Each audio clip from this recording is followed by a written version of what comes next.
Two young children were coming down the stairs one morning, wiping the sleep out of their eyes, when they heard their father from the kitchen, looking up from the newspaper with a cup of coffee, say, "You might want to go check the barn.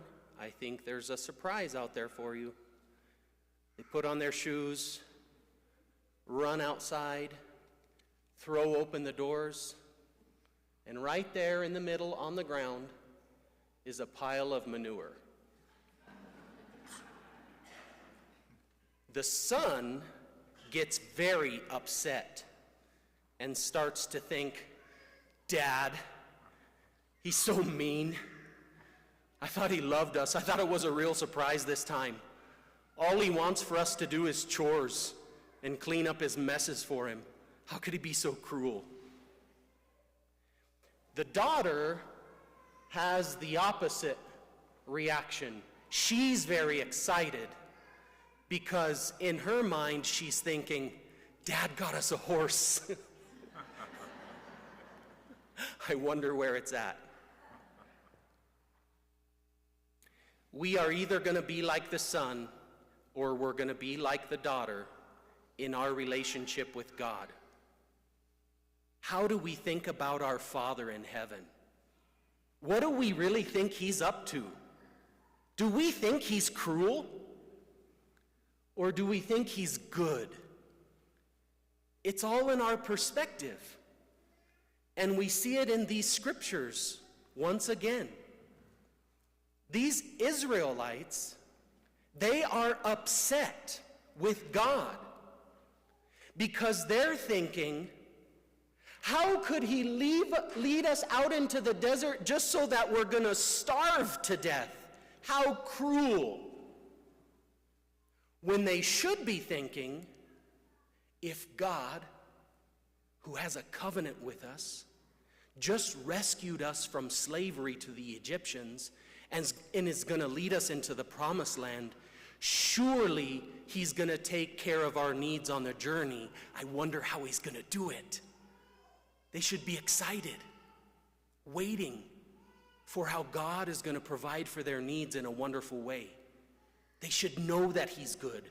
They should trust that the answer is coming. And then in John 6, they're following Jesus because he fed them. And now they're starting to get a little bit of attitude. Did you catch that? By next week, they're going to be murmuring about him amongst themselves because they're thinking, well, as long as he keeps us fed and does cool signs that we understand, then we'll keep following him. But what they should be thinking is, if this is the Messiah, the one we've been waiting for, the one who is going to conquer sin and Satan and death, then he's going to show us the way to eternal life, and I can't wait to see how he does it. We are the same. We are just like that. And these scriptures are calling us out. And thank God, because that's a cure for our sickness. We need to be called out from the darkness into the light. We need to be loving children who understand that our Father is good. We need to be patient as we wait for the surprise to come. We should ask him constantly for the renewal of our minds. Why? Because it's so easy for our thoughts to get us into trouble. It's so easy for our emotional reactions to hurt us and others around us.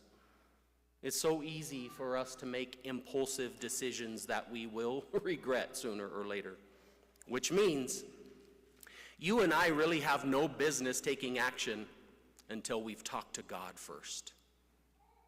What a difference that would make if we were regularly consulting the Lord before taking action. What a better life we would have. It is extremely unwise to trust ourselves and do things on our own. But that's what we do, and we keep getting in trouble.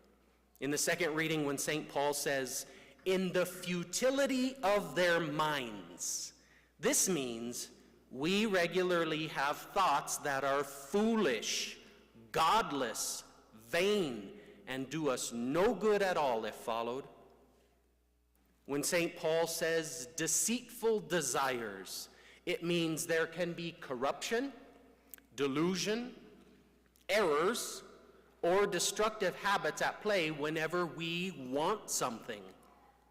Just because we want something doesn't mean it's good for us. We have deceitful desires. This is why the church calls us to do battle. That's the word the Catechism uses. Battle. Battle against ourselves, battle against our surroundings, and of course, battle against the tempter who's constantly trying to lead us into sin. In fact, the truth is there can be no spiritual progress without battle. That's not Father Matthew, that's the church. There can be no spiritual progress without battle. But how often, though, do we think something along the lines of, if I didn't have so many battles to fight, then I could get close to God and grow in my faith? It's kind of like self-pity. So we try to take these things head on ourselves, which is the equivalent of fighting fire with fire and just making more fire. Instead, we're supposed to take things to God, not take them head on, take them to God, who either redirects the fire in a positive direction or puts it out. The fact of the matter is, we cannot live without God. But we sure do try, don't we? Like all the time. We work for food that perishes instead of for the food that endures for eternal life. God is the love that we truly need, but somehow we keep looking for it somewhere else in other things.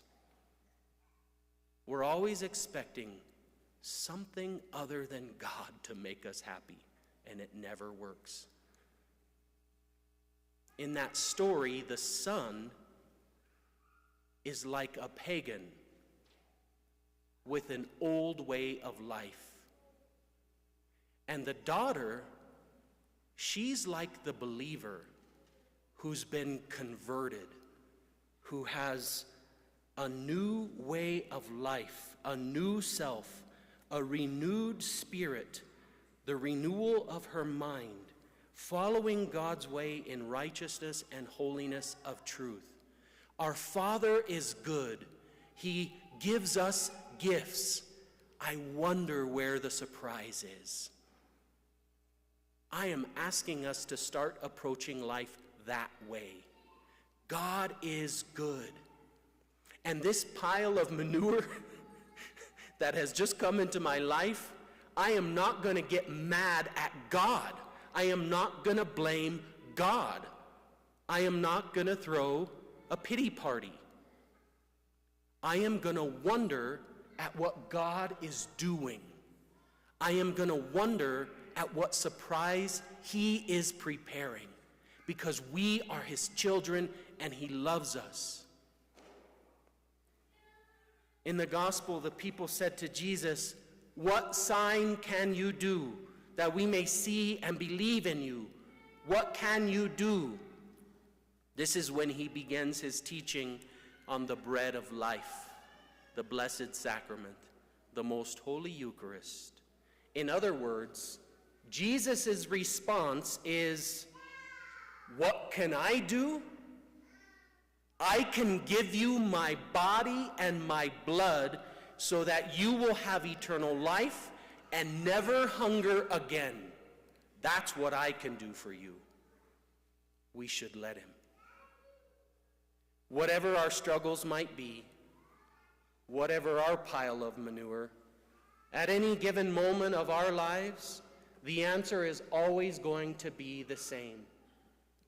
Turn to Jesus. Every time. What should I do? Turn to Jesus. Be open to Jesus. Ask Jesus for what we need. Tell Him about what we're suffering. Let Him shed light on our situation so that we will no longer be unbelieving, but believe, so that we will act like his children who know he is good. Him, the one who wants to be so close to us that he becomes our spiritual food.